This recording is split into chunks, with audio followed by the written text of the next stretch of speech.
Hello and welcome to Advent, a season filled with joy, wonder, lights, celebrations, and waiting. Advent is the first season of the Christian calendar. So this is the beginning of the church year. So Happy New Year. And it is a season of waiting and preparation. It is the beginning of the church's journey through the entire story of salvation that begins with the birth of Jesus and moves through his life and his death and his resurrection and moves on to the beginning of the church. So following the church calendar helps us to live that story of salvation through the year. And Advent is the first season. As I said, it is a season of waiting and preparation. Advent means coming or arrival. And during this season, we reflect on the people of Israel and how they waited for the arrival of the Messiah. Imagine with me for a moment. You have been walking through the wilderness for days. You're on a trek with your family, with your clan, your tribe, those who are closest to you. And you are headed across the wilderness. Everything you own is either strapped to your back or is loaded up on the back of a donkey, and you are walking. Your feet are so tired. You feel the burden of your pack with every single step. Your feet are tired and cracked and calloused. You're exhausted and weary from just the basics of daily living, finding food, finding water, building shelter at night, building a fire. Just those basic things are just so wearisome, especially when you're traveling across the wilderness. But despite the trials, despite the hardship of traveling, your band of travelers is filled with excitement and joy because you're headed home. After 70 years of exile in Babylon, the words of Jeremiah and the rest of the prophets have come true. Babylon has met its end, and all of the exiles are free to go home.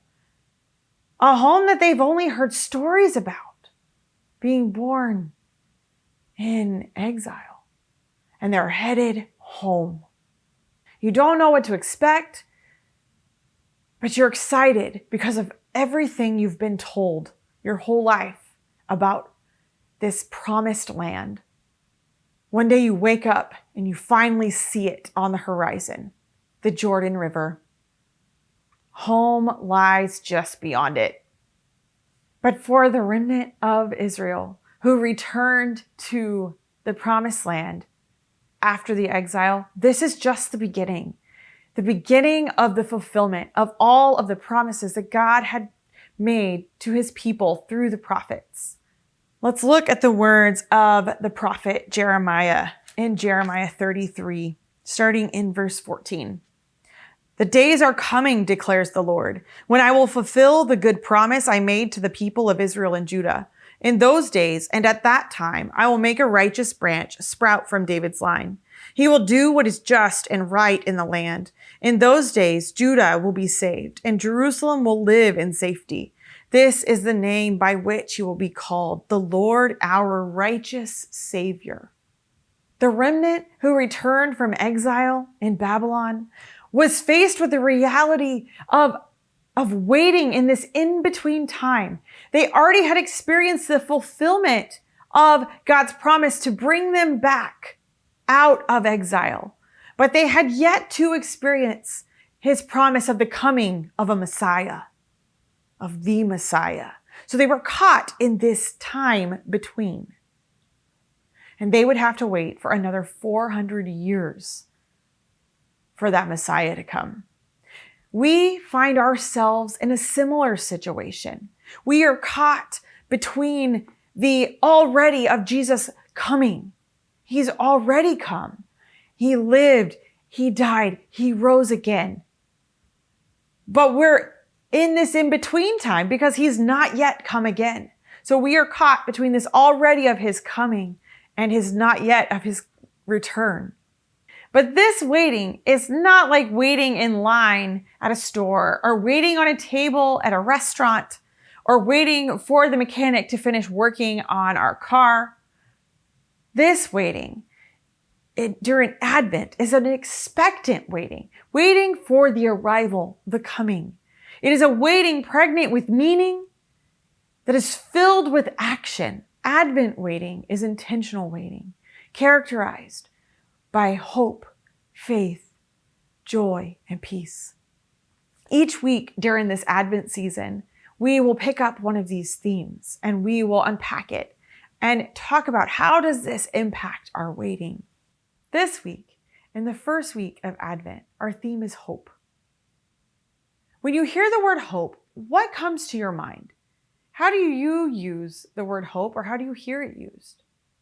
Often, we will use the word hope to express a desire or a wish. Like, I hope we have pizza for dinner. Or perhaps you've heard or said, I hope my presentation goes well. Or I hope we get to go to Hawaii for a vacation next year. But I don't know that any one of those uses of the word hope fully captures the meaning of this small little word. Now, if we look up hope in the dictionary, we'll see it listed as both a noun and a verb, and it connotes this idea of expectation with confidence. So we expect something with confidence. Now, in the context of followers of Jesus, we are expecting God to fulfill what he has promised. And so it conveys this confidence that we would probably closely associate with faith, which we will talk about next week. Several years ago, though, I ran across this definition of hope from Mark Ostreicher, and he describes hope this way. Hope is the faithful confidence that God continues to author a story that moves us from vision to action. Hope that God is continuing to move and work and act in our midst no matter what is going on around us. That is the hope that we see on the pages of the prophets. Jeremiah is filled with that type of hope. Everything is going wrong at that point in Israel's history.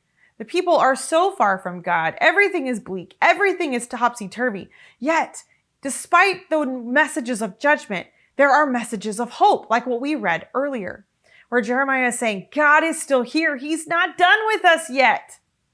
He has a plan. He is going to bring us back. So even though everything is bleak and dark and topsy-turvy and Babylon is attacking, God is continuing to move and continuing to author a story that moves us forward. That's hope. And Jeremiah is particularly interesting to me because he declares God's message. He declares these words of hope. And the other thing we notice when we read his book is that he did not have an easy life. He was persecuted and put in jail, and all manner of things that were very bad happened to Jeremiah because he proclaimed God's message of judgment and of hope. The people didn't want to hear it at the time. And Jeremiah didn't even get to experience the fulfillment of the return from exile. He just experienced a lot of the really hard stuff and the attack of Babylon and all of the things, and he ended up being carted off to Egypt. All of those things that happened to Jeremiah, but he still proclaimed God's message of hope. He knew this hope, a God who is still at work in our midst despite what is going on. And this hope is so far beyond just expressing a wish or a desire. It is an expression of confidence that God is going to fulfill the things he says. This is the hope that we see realized in the coming of Jesus. So as we step into this Advent season, let us wait with the people of Israel as they waited for their Messiah. And let us look forward with hope to Christ's second coming as we find ourselves in this time between the Advents.